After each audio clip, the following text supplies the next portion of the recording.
Амира, это Асима. Мы узнали, что нельзя выбрасывать старые джинсы, и можно подарить вторую жизнь и порадовать себя новой вещью. Сегодня у нас есть для вас небольшой мастер-класс, и вы увидите много интересного.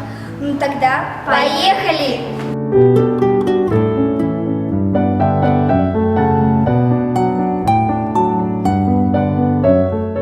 И это наша мастерская. Здесь происходят чудеса.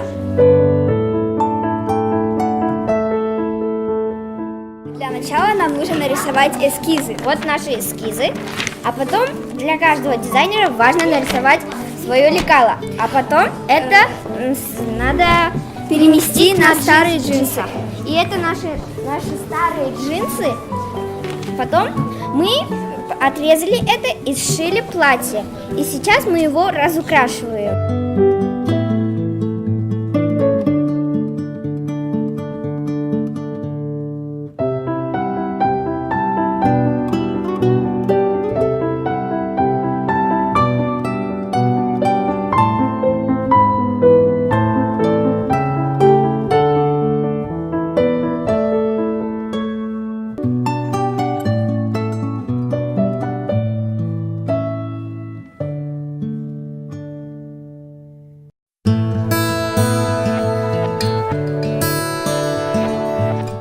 Бәріне сәлем! Біз ескі джинсы шалбарлардың көмегімен өзімізге әдемі образ жасауды үйретеміз.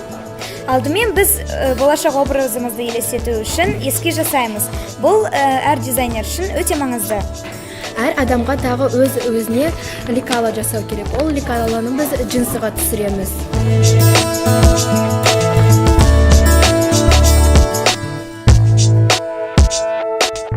Мен әр детальды бөлек-бөлек жасап алдым. Бұл детальдар бізге сарафан жасау үшін қажет. Енді оларды бірге тігу керек.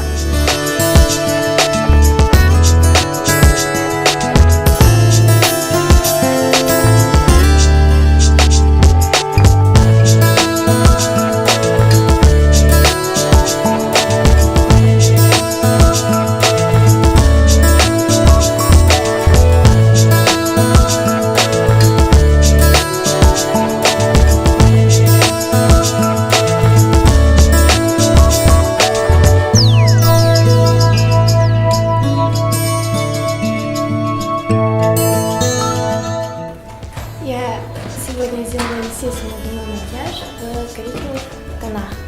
Я подчеркнула глаза стрелками и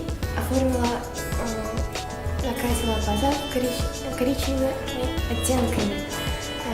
Этот макияж идеально подходит для повседневного макияжа.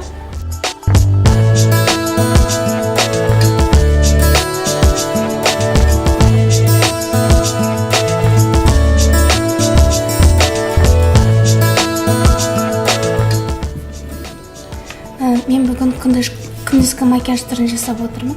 Бетіме сәл ғана тональный крем жағып, және де қасымды табиғи түрде боядым. Және де қазір енді көзімді ашық түстермен бояймын.